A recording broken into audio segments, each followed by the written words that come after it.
How to swap USDT to Solana on Phantom Wallet. For that, you need to simply launch your Phantom Wallet mobile application. After that, once you are on the home page, you need to simply try to find the swap option, and the option would be in the middle. So you need to tap on this cross arrow option in the middle and you will be landed on the swap page. Now over here, you need to keep selecting Solana in the from section, and in the receive section you need to select USDT. Now you need to tap on this arrow button so that USDT could go in the from section, and in the to section you will have Solana.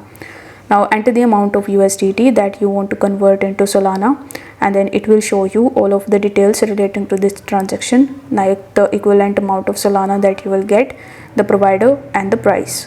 After that, tap on the swap option in the bottom to initiate your transaction. Once your transaction is completed, you will be able to easily swap from USDT to Solana using the Phantom wallet. If you find this video helpful, then don't forget to like it and subscribe to the channel. Thank you so much for watching.